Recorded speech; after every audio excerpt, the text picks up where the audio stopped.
ஹல்லேலூயா. ஆமென். ஹல்லேலூயா. கர்த்தருடைய நாமம் பரிசுத்தப்படுவதாக. ஆமென். இன்று எத்தனையோ காரியங்களை நம்ம உலகத்துக்காகவும் நமக்காகவும் எத்தனையோ காரியங்கள் செஞ்சாலும் நம்ம வேதத்தில் வாசிக்கிற போல் காலத்தையும் நேரத்தையும் பிரயோஜனப்படுத்திக்கிங்கன்னு இன்றைக்கி கர்த்தர் இந்த நேரத்தை நமக்கு பிரயோஜனமாய் இந்த ஆராதனை கர்த்தர் நமக்கு கொடுத்ததுக்காக கர்த்தருக்கு நன்றி.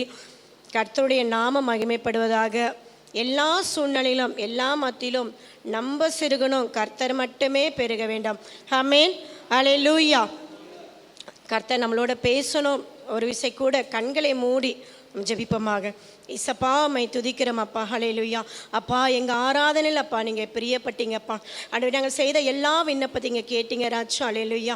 இதோ கர்த்தாவே சொல்வதற்கு நான் என்று சொல்வதற்கு ஒன்றுமில்லை கர்த்தாவே. ஆனாலும் பேசும்போது கர்த்தர் மறைத்து பேசுங்கப்பா.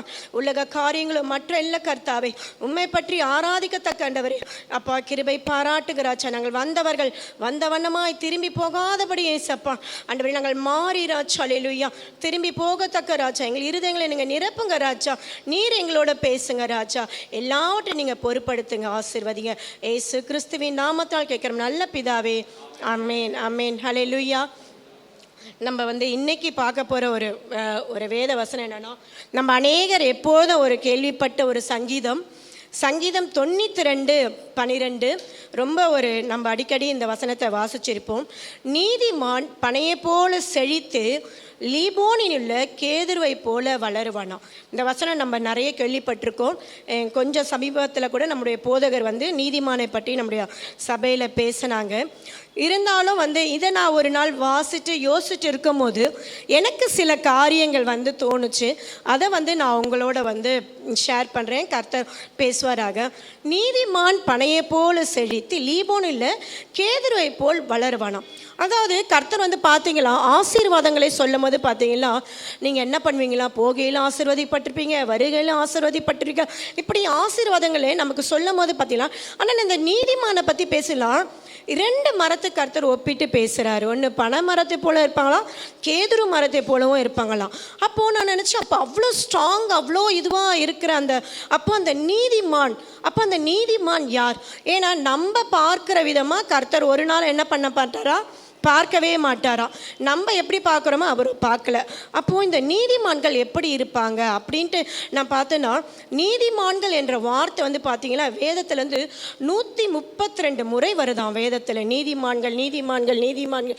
அப்போது ஏன் இந்த நீதிமான்கள் சங்கீதம் நீதிமொழிகள் எடுத்தீங்கன்னா எல்லா இடத்திலும் நீதிமான்கள் செய்கிற ஜெபம் ஊக்கமான ஜெபம் கர்த்தர் கேட்குறா அப்படின்ட்டு அந்த நீதிமான்கள் குறித்து அநேக வசனங்கள் வந்துட்டே இருக்கும். அப்போ நான் சில விஷயங்கள் யோசிச்சப்போ கர்த்தருடைய பார்வைக்கு யார் நீதிமான்? அப்போ கர்த்தர் எந்த நீதிமான் எப்படி இருந்தால் அவங்க நீதிமான்களா இருப்பாங்க அப்படின்னு பார்க்கும் போது தான் என்னென்னா, ரோமர் 2:13 நானே வாசிக்கிறேன். ரோமர் 2:13 எடுத்து வாசித்தோம்னா, நியாய பிரமாணத்தை கேட்கிறவர்கள் அல்ல, நியாய பிரமாணத்தின்படி செய்கிறவர்களே நீதிமான்களாக்கப்பட்டிருக்கலாம். ஆமென். ஹல்லேலூயா. யார் நீதிமானா? கர்த்தருடைய பார்வைக்கு நியாய பிரமாணத்தை கேட்கிறோம். அதாவது வாரந்தோறும் எல்லா கூடுதலும் வசனத்தை கேட்டுட்டு போகிறவங்க நீதிமான் கிடையாதான். கர்த்தர் என்ன பேசுகிறாரோ அதன்படி செய்கிறவங்க தான் யாரா? நீதிமான்களாம். அப்போது நியாயப்பிரமாணம். அப்போ நான் நினச்சேன், நியாயப்பிரமாணம் அப்போ பழைய ஏற்பாட்டில் கர்த்தர் நியாயப்பிரமாணம் என்ன பண்ணார், அதை மாற்றுவதற்காக என்ன பண்ணார், கர்த்தர் வந்தார். ஏன்னா நியாயப்பிரமாணம் பார்த்து அதில் எல்லாம் என்ன பண்ணது, இப்படி இருந்தால் பாவம் செஞ்சால் நீ இப்படி இருக்கலாம், அப்படி இருந்தால் என்ன பண்ண தப்பித்து கொள்வதுக்கு என்னது நிறைய வழிகள். அதுலேருந்து மனிதர்கள் என்ன பண்ணாங்க, பாவம் செஞ்சாலும் என்ன பண்ணாங்க, அவங்களுக்கு ஒரு பயம் இல்லாமல் என்ன பண்ணாங்க, ரொம்ப ஈஸியாக ஒரு புறா ஒரு ஆடு அவங்களுடைய தகுதிக்கு ஏற்றாப்போல் என்ன பண்ணாங்க, பாவத்திலேருந்து அவங்க விலகி ஓடலை. பாவம் செஞ்சாலும் என்ன பண்ணாங்க, கர்த்தர் மன்னிச்சிடுவாருன்னு சொல்லிட்டு என்ன பண்ணுவாங்க, நியாய பிரமாணத்தில் ரொம்ப ஈஸியாக வாழ்ந்துட்டாங்க. அப்போ தான் கர்த்தர் என்ன பண்ணார், அந்த நியாய பிரமாணத்தை மாற்றுவதற்காகவே என்ன பண்ணார், கர்த்தர் இந்த உலகத்தில் வந்தார் என்று நமக்கு தெரியும். அப்போது இந்த நியாய பிரமாணத்தை கர்த்தர் மாற்றுறாரு. அப்போ நியாய பிரமாணத்தை மட்டும் எப்படி நடக்க முடியும்னா, கலாத்தியர் 5:14 பார்த்தீங்கன்னா, உன்னிடத்தில் நீ அன்பு கூறுவது போல பிறனிடத்திலும் அன்பு கூறுவாயாக என்கிற இந்த ஒரே வார்த்தையிலே நியாயப்பிரமாணம் முழுவதும் என்னாச்சா, நிறைவேறிடுச்சா. ஹல்லேலூயா. அநேக நியாயப்பிரமாணம் கிடையாது, ஒரே ஒரு நியாயப்பிரமாணமா. என்னவா, என்ன போல என்ன பண்ணமா, என்ன போல என்ன பண்ணுவோம், மற்றவங்களை கர்த்தர் நேசிக்க சொல்கிறார். உன்னிடத்தில் அன்பு கூறுவது போல பிறனிடத்தில் அன்பு கூறுவாயாக. அப்போது நீதிமானாக இருந்தால் என்ன பண்ணணும்னா, நியாய பிரமாணத்தை கேட்கிறவர்களாக இல்லை, நியாய பிரமாணத்தின்படி நடக்கிறவர்களாக இருக்குது. அப்போ கர்த்தர் என்னவா நியாய பிரமாணத்தை இந்த புதிய ஏற்பாட்டின் காலத்தில் மாற்றிருக்காருனா, அன்பு கூறுவதில் தான் என்னவா நியாய பிரமாணத்தையே கர்த்தர் என்ன பண்ணியிருக்காரா, மாற்றிருக்காரா. என்ன பண்ணோம், முதலாவது நம்ம என்ன பண்ணோம், நம்மை போல் என்ன பண்ணுவோம், பிறரை நம்ம நேசிச்சா நம்ம நீதிமான். அப்போ நம்ம நீதிமான் ஒரு டிக் போட்டுக்கணும்னா ஃபஸ்ட்டு என்ன பண்ணோம், நான் என்ன நேசிக்கிறத போல பிறனை நேசிச்சா நீதிமானா. அதாவது நம்ம வேதத்தில் வாசிக்கினா கர்த்தருடைய 2 தன்மைகளை மாறி மாறி பார்க்கலாம். ஒன்று, அன்பு உள்ளவராக எல்லா இடத்துலையும் இருப்பார். அதே போலலாம் அவர் என்னவா நியாயாதிபதியா, நீதி உள்ள நியாயாதிபதியா எல்லா இடத்துலையும் இருப்பார். அன்பாவும் இருப்பார், நீதி உள்ள நியாயாதிபதியா. அதனாலதான் அவர் நம்ம மேல வைத்த அன்பினாலதான் என்ன பண்ணாரு, நமக்காக ஜீவனை கொடுத்தாரு. ஆனா என்ன பண்ண போறாரு, நீதி உள்ள நியாயாதிபதியா என்ன பண்ண போறாரு, மீண்டுமாய் வரப்போகிறார். ஹல்லேலூயா. அவருடைய எந்த குணங்கள் கர்த்தர் என்ன சொல்றாருன்னா அன்பு. இதுதான் கர்த்தர் என்ன சொல்றாரு, அன்பா அன்பு அன்பு சொல்றாரு. அப்போ நான் நீதிமான் அப்படி என்ன சொன்னா, இன்னைக்கு நான் என்ன பண்ணனா, இன்னைக்கு என்ன உண்மையாக என்ன, இது ரொம்ப அதாவது ஒரே ஒரு நியாயப்பிரமான ஆனா ரொம்ப நியாயமான ஆனா ரொம்ப கஷ்டம். எல்லா இடத்துலயும் என்ன என்ன சேர்த்தீங்கன்னா என்ன நிறைய இடத்துல என்ன பண்ண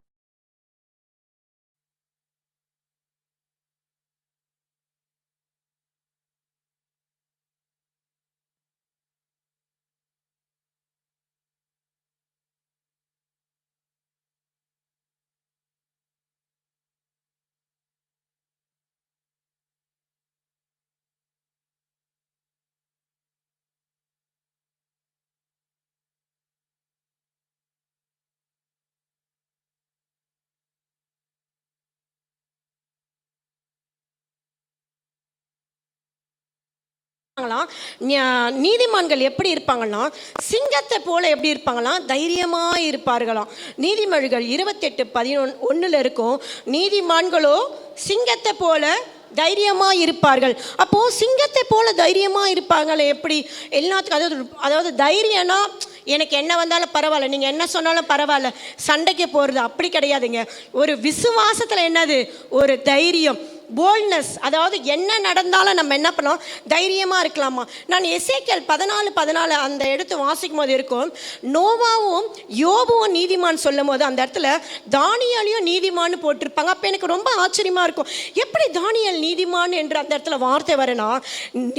அதாவது தானியேல் பார்த்தீங்கன்னா தானே அவர் நினச்சிக்கிட்டாரு, யாருமே அவர் சொல்ல இந்த ருசி உள்ள பதார்த்தம் நீங்கள் சாப்பிடாதுன்னு என்ன பண்ணல, யாருமே அவருக்கு கட்டளையோ எதுவுமே அந்த நியாயப்பிரமாண பிரதி எதுவுமே இல்லை இல்லையா. ஆனால் அவர் என்ன பண்ணார், தன்னை விலக்கி காத்து கொண்டாராம், தன் இருதயத்தில் நினைத்து கொண்டாராம். அதுக்கும் மேலான காரியம் என்ன தெரியுமாங்க, அது நமக்கு எல்லாருமே தெரியும். அந்த தரியூர் ராஜா என்ன பண்ணுறாரு, அந்த வேண்டுதல் அவருக்கு சொல்லும் போது என்ன பண்ணுறாருன்னா, அவர் முன்பு செய்தது போலவே, அதில் எந்த மாற்றமும் கிடையாது, எதுக்குமே பயப்படலை அவருக்கு. ஏன்னா அவர் என்ன தினந்தோறும் அவர் ராஜா கூட இருக்கார்ல.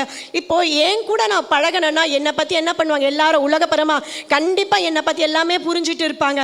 அப்போது அந்த தானியேலுடைய குணங்களை பார்த்தீங்கன்னா, ராஜாவோட போஜனத்தில் உட்கார்ந்து சாப்பிட்றாருன்னா அப்போ அவர் ராஜா பற்றி எவ்வளோ அறிஞ்சிருப்பார்ல, ராஜாவுக்கு எவ்வளோ கோவரன் தெரிஞ்சிருக்கும், எவ்வளோ அன்பானவர் தெரிஞ்சிருக்கும், அவர் கட்டளையே மீறினா என்ன நடக்கும்னு எல்லாமே என்ன முழுமையாக அறிந்த தானியேல் என்ன பண்ணுறாரா, அவர் கையெழுத்திட்டு தான் என்ன பண்ணுச்சு அவருக்கு தெரிந்தது. ஆனால் அவர் சொல்கிறாரு, முன்பு செய்தது போலவே அங்கே என்ன பண்ண முழங்கார் படியிட்டு ஜபம் பண்ணுறது மட்டும் இல்லாமல் சோத்திரிக்கவும் செய்வாராம். அப்போ அதனால தான் நினச்சேன், அப்போது தானியேலுக்கு எவ்வளோ ஒரு விதமான ஒரு தைரியம், ஒரு சிங்கத்தை போல், அதாவது ஒரு அசைக்க முடியாத ஒரு தைரியம் இல்லை. என்ன நடந்தாலும் நான் என்ன கர்த்தருக்காக பொறுத்தன, அது என்ன இருந்தாலும் செஞ்சேன். அப்போ நான் என்ன பண்ண மாட்டேன், உலக காரியங்களோ உலக சூழ்நிலைகளோ அவர் பார்த்து என்ன பண்ணல, பயப்படவே இல்லை. கண்டிப்பாக அவருக்கு தெரியும், சிங்க கெபில போடுவாங்கன்னு தெரியும், சூழ நெருப்பில் ஏற்கனவே என்ன பண்ணாங்க எல்லாமே அவர் தெரிஞ்சவர் தான். அப்போ அதுக்கே அப்படின்னா இதுக்கு எப்படி இருக்கணும். ஆனால் அவர் என்ன பண்ணாராம், அதை பற்றி அவர் எதுவுமே கவலையே படலை. எருசலேமை பார்த்து அந்த கதை பலகடைகளை திறந்து என்ன பண்ணார்னா, அவருக்கு எல்லாமே தெரிந்தாலும் என்ன பண்ணார், முன்பு செய்தது போல 3 வேலையங்க. கொஞ்சம் கூட நான் கூட நினச்சேன், ஒருவேளை நமக்கு அந்த சூழ்நிலை வந்தால் என்ன பண்ணுவோம், நம்முடைய சத்தத்தை கொஞ்சம் கம்மி பண்ணிக்கலாமா, ஒருவேளை யாராச்சும் பார்க்குறாங்களா என்ன பண்ணுவோம், நமக்கே ஒருவேளை ஜெபம் பண்ணலாமா, காவலார்கள் நம்மளை பார்த்துக்கிட்டு, ஏன்னா என்னை பற்றி தெரியும், என்ன பண்ணுவாங்க வாட்ச் பண்ணுறதுக்கு ஏன்னா எனக்காக தான் போட்டிருக்காங்கன்னு தெரியும். அப்போ என்ன பண்ணுவாங்க, எனக்காகவே 2 காவலாளி என்ன பண்ணுவாங்க போட்டிருப்பாங்க. அவர் என்ன பண்ணல, போய் அந்த காவலாளி வந்து நம்ம வீட்டான இருந்து பார்க்குறாரா, எதுவுமே செய்யல. அவர் என்ன பண்ணாரா, முன்பு செய்தது போலவே என்ன பண்ணார், 3 வேலைங்க. அதனால தான் நான் நினச்சேன், அப்போ தானியேலோட பேரை கர்த்தர் என்ன பண்ணுறாரு, அந்த எசேக்கியேல் 14 பல்ல நோவாவே நம்ம ஏற்கனவே தெரியும். ஏன்னா நோவா அந்த காலத்தில் உத்தமன் என்னவா நீதிமானா இருந்தாரா, யோபை பற்றி தெரியும். ஆனால் தானியேலுக்கு ஏன் கர்த்தர் இங்கே கொடுத்தார்னா, அவர் செய்த அந்த பொருத்தனைகளோ இல்லை கர்த்தருக்காக எடுத்த முடிவிலோ எதுவாக இருந்தாலும் என்ன பண்ண, சூழ்நிலைகளை பார்த்து என்ன பண்ணல, அவர் மாறவே இல்லை. எந்த சூழ்நிலை வந்தாலும் எனக்கு தெரியும், எங்களை ஆராதிக்கிறேன்னு அவருக்கு தெரியும். அவர் எங்கே கொண்டு வந்தார், எங்கே நிறுத்தினார். எனக்கு அந்த தானியேல் வசனத்தை முடிக்கும் போது இருக்கும், அவர் வந்து அந்த லாஸ்ட்டில் பார்த்தீங்கன்னா, ஏன்னா எல்லா சொப்பனத்தையும் கர்த்தர் என்ன பண்ணார், மறைப்பொருளையும் அவருக்கு விளக்குறாரு. ஆனால் கடைசி கால சொப்பனத்தை மட்டும் என்ன பண்ணல, அவர் சொல்கிறாரு, தானியேல் கேட்கும் போது அவருக்கு ரொம்ப கஷ்டமாயிடுச்சு.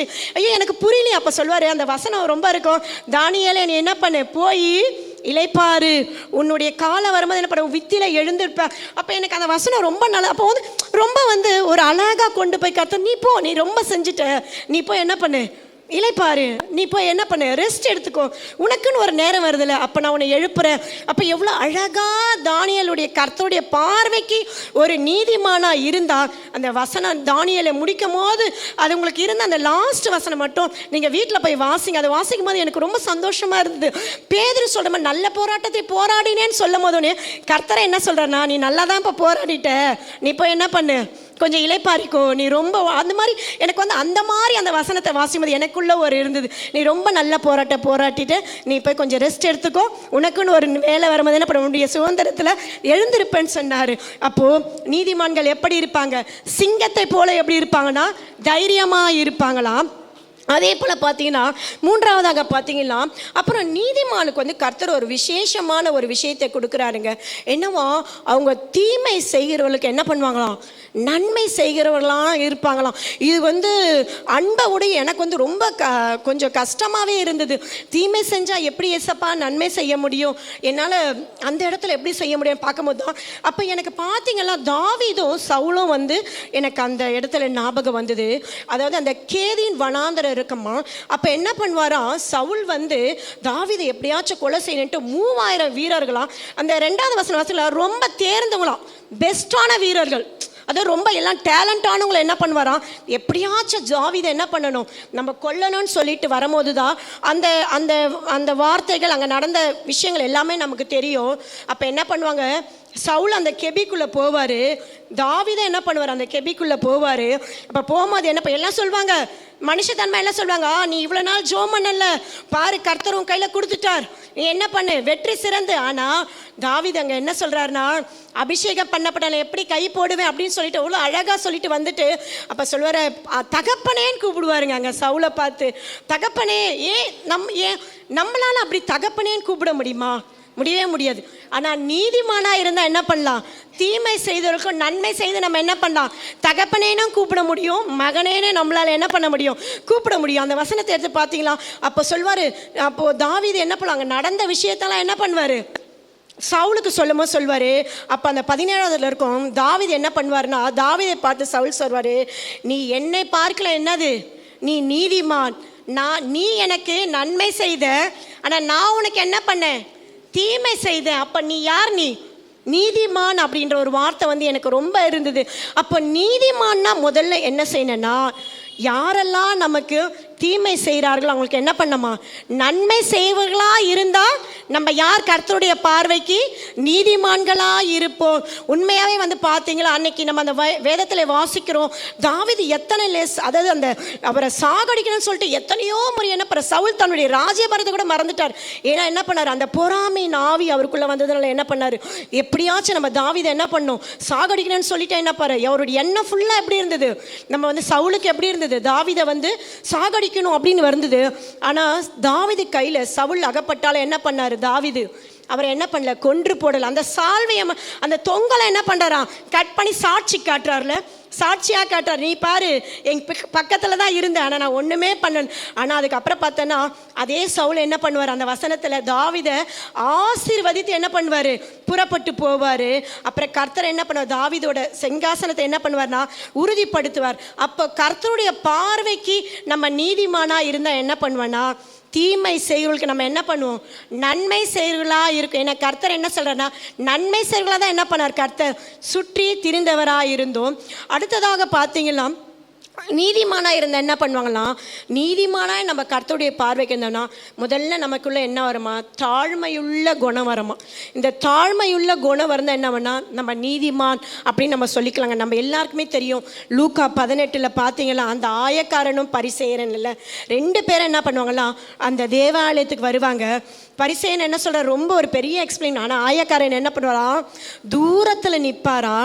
அவரா தன்னுடைய கையை என்ன பண்ண மாட்டாரா, வானத்துக்கு, இந்த கையை என்ன பண்ண மாட்டார், வானத்துக்கு ஏர் எடுக்கிறதுக்கு துணியாமல் என்ன பண்ணுவாராம், தன்னுடைய மார்பில் என்ன பண்ணுவார், அடிச்சு கொள்வார்ல. எவ்வளோ பெரிய விஷயம் இல்லை, கிட்ட வரலை, இந்த கை வாயில் கூட பேசலைங்க, அவர் கையை கூட நம்ம அப்படி வானத்தை பார்த்து ஏறெடுக்க முடியல. அப்போது எவ்வளோ தாழ்மையாக இருக்கும். அங்கே யார் பார்க்குறாரு இதை, கர்த்தர் என்ன பண்ணுறாரு, அதை உற்று கவனித்து அப்போ சொல்வார். அப்போது அங்கே இருக்கவங்கள பார்த்து கர்த்தர் என்ன சொல்வார்னா, இந்த ஆயக்காரன் தான் என்ன பண்ணுவான், நீதிமானாக்கப்பட்டவனா தன் வீட்டுக்கு திரும்பி போனான் என்ற ஒரு வார்த்தை இருக்கும். அப்போது அவர் ஆயக்காரன் எப்படி வந்தார், நான் பாவி அப்படிலாம் சொல்லி வந்தார். ஆனால் கர்த்தர் எதை பார்த்தார்னா, அந்த தாழ்மையை தான் என்ன பண்ணுறாரு கர்த்தர் அதை பார்க்குறாரு. அந்த தாழ்மை இருந்தால் நம்ம கர்த்தருடைய பார்வைக்கு எப்படி, கர்த்தர் இங்கே சொல்றாரு என்னன்னா, அவன் நீதிமானாக்கப்பட்டு இருக்கிறான். அப்ப நம்ம நீதிமானாக்கப்பட்டிருக்கணும், நமக்குள்ள என்ன வேணும், தாழ்மை வேணும். கர்த்தருக்கு ரொம்ப பிரியமான ஒரு காரியம் என்னன்னா, கர்த்தர் என்ன பண்றாராம், தாழ்மையை தான் என்ன பண்றாரு கர்த்தர் எதிர்பார்க்கிறார். அப்போ நம்ம நீதிமானாக்கப்பட்டிருக்கணும், என்ன பண்ணியிருக்கணும்னா, நம்ம நியாயப்பிரமாணத்தை கேட்கிறவர்களாக இல்லை, நியாயப்பிரமாணத்தின்படி என்ன பண்ணோம், நடக்கிறவர்களாக இருக்கணுங்க. அதே போல் நீதிமானாக்கள் பட்டிருக்கணும்னா என்ன பண்ணணும், சிங்கத்தை போல் நம்ம என்ன பண்ணோம், தைரியமாக இருக்கணும். சிங்கத்தை போல தைரியம்னா கர்த்தருக்காக நம்ம என்ன செய்ய, கர்த்தர் நம்மளை எதுக்காக அழைத்திருக்கிறார் அதை பார்த்து நம்ம என்ன பண்ணோம். ஏன்னா அழைத்தவர் என்னவர், உண்மை உள்ளவர். நம்ம எந்த பக்கமும் என்ன பண்ணக்கூடாது, வலதுபுறம் இடதுபுறம் எதை காட்டி என்ன பண்ணக்கூடாது, ஓடாமல் அழைத்தவர் உண்மை உள்ளவர் அப்படின்னு சொல்லிட்டு என்ன பண்ணோம், நம்ம ஓடும் போது கர்த்தருடைய பார்வைக்கு நம்ம எப்படி இருப்போம், நீதிமான்கள் பட்டிருப்போமா. அதே போல் தீமை செய்வர்களுக்கு நம்ம என்ன பண்ணோமா, நன்மை செய்தால் கர்த்தருடைய பார்வைக்கு நம்ம எப்படி இருப்போமா, நீதிமான். கடைசியாக பார்த்தீங்களா, தாழ்மையாக இருந்தால் நம்ம எப்படி இருப்போமா, நீதிமானாக இருப்போமா. அதாவது சங்கீதத்தில் பார்த்தோம், அதாவது நீதிமான் என்னவா, பனையை போல செலுத்து லீபோனின் உள்ள கேதுரை போல வளருவாராம். அது மட்டும் இல்லைங்க, கர்த்தர் நீதிமான் கொடுக்குற ஆசீர்வாதம். மத்தேயு பார்த்தீங்களா 13 கர்த்தர் அநேக ஓமைகளாக இதில் பேசுவார். அப்போ பார்த்தீங்களா கடைசி காலத்தில் எப்படி நடக்கும், என்னென்ன நடக்கும்னு அப்படி சொல்லும் போது கேட்டிங்களா, அப்போ சொல்வார் கர்த்தர் ஊமையாக சொல்வார். அதாவது கடைசி காலத்தில் அநேக ஊமைகள் பேச, கடைசி காலத்தில் தூதர்கள் என்ன பண்ணுவாராம், அக்கிரமம் செய்கிறவங்களை என்ன பண்ணுவாங்களாம், அக்கினியில் போடுவாங்களாம். அந்த வசனத்தில் எடுத்துனா தூதர்கள் என்ன பண்ணுவாங்களாம், உலகத்திலிருந்து அக்கிரம செய்களை எடுத்து என்ன பண்ணுவாங்களாம், அக்னியிலே போடுவாங்களாம். மத்தேயு 13:43 இருக்கும். அப்பொழுது நீதிமான்கள் தங்கள் பிதாவின் ராஜ்யத்திலே சூரியனை போல பிரகாசிப்பார்கள். ஹல்லேலூயா, ஆமென், ஹல்லேலூயா. நம்ம நீதிமானா இருந்தால் என்ன அங்கே பாசித்த போல நம்ம லீபோனில் உள்ள, அதாவது கேதுரு மரமோ இல்லை பனை மரத்தை போல இல்லைங்க. நம்ம எங்கே இருப்போமா, நீதிமான்கள் தங்களுடைய பிதாவின் ராஜ்யத்தில். ஹல்லேலூயா. நீதிமானா இருந்தால் எங்கே இருப்போம், நம்முடைய ஆண்டவராகிய இயேசு கிறிஸ்துடைய ராஜ்யத்தில் நம்ம எப்படி இருப்போமா, சூரியனை போல பிரகாசிப்பல்ல கர்த்தர். அப்போ இதில் பார்த்தீங்களா, நமக்கு எவ்வளோ பெரிய ஒரு ஆசீர்வாதத்தை என்ன பண்ணுறார் கர்த்தர் நமக்கு கொடுக்குறார். நம்மளை அப்படியே கைவிடல அவர். கர்த்தர் வரும்போது என்ன பண்ணுவார், நீதிமானா இருந்தோம்னா கர்த்தருடைய பார்வைக்கு, அதாவது மனுஷனுடைய பார்வைக்கு நான் நீதிமானா இருக்கலாம். ஒருவேளை என்ன பார்த்து நான் சொல்லலாம், மனுஷன் ஒருவேளை எனக்கு சொல்லலாம், இந்த மகன் இல்லை இந்த மகன் கரெக்டாக இருக்காங்க, எல்லாரும் சொல்லலாம் நீதிமான் தான், எல்லாம் சரி. ஆனால் கர்த்தர் அதுக்காக கர்த்தர் என்ன நம்ம பார்க்குற மாதிரி கர்த்தர் என்ன பண்ண பார்க்கல. கர்த்தருடைய பார்வை நம்ம வித்தியாசமான, ஏன்னா அவர் உள்ளந்திரியங்களை ஆராய்ந்து அறிகிற கர்த்தர் இல்லையா? அப்ப கர்த்தருடைய பார்வைக்கு நம்ம நீதிமானா இருந்தோம். நம்ம என்ன பண்ணுவோம்? நம்ம அதுல இருக்கு பிதாவின் ராஜ்யத்தில், நம்முடைய அப்பாவுடைய ராஜ்யத்தில், ஆண்டவராகிய இயேசு கிறிஸ்து வரப்போற ராஜ்யத்தில் நம்ம கிரீடங்களாய், நமக்கு கிரீடங்களை மட்டும் அவர் கொடுக்க போறதில்ல. நம்மளை எப்படி வைக்க போறாங்களா? சூரியனை போல பிரகாசித்து கொண்டு இருப்போமா. ஹல்லேலூயா. ஏனென்றால் நம்ம எப்பொழுதும் அவர் என்ன பண்ண போறோம்? ஓயாமல் என்ன பண்ணிவிட்டோம்? துதித்து கொண்டே இருக்கிறோம்ல, அந்த நாள் தான் ஹல்லேலூயா. அது எப்படி துதிப்போன்னு தெரியாது, ஆனா என்ன பண்ண போறோம்? துதித்து கொண்டே இருக்கும். ஏன்னா யாரு? நீதிமான்கள் மட்டுமே என்ன பண்ண முடியும்? பரலோகத்தில் நம்ம என்ன பண்ண முடியும்? பிரவேசிக்க முடியும். அப்ப நீதிமானா இருக்கணும்னா கண்டிப்பா கர்த்தர் எதிர்பார்க்கிற இந்த சில விஷயங்களை கர்த்தர் நம்மிடத்துல எதிர்பார்க்கிறான். ஒருவேளை இந்த காரியங்கள்ல கண்டிப்பா என்னால அன்பா இருக்க முடியல, ஒருவேளை என்னால நன்மை செய்யும், அதாவது எனக்கு தீமை செய்யறவனுக்கு எனக்கு கர்த்தாவே நன்மை செய்ய முடியும். எத்தனையோ காரியங்களை நான் கர்த்தருக்காக செய்யணும்னு நினைக்கிறேன் ஏசப்பா. ஆனா உலக காரியங்கள், உலக சூழ்நிலைகள், மற்றவர்கள் ஏமாற்றங்கள், என்னை எல்லாத்தையும் பார்த்து நான் என்ன பண்றேன்?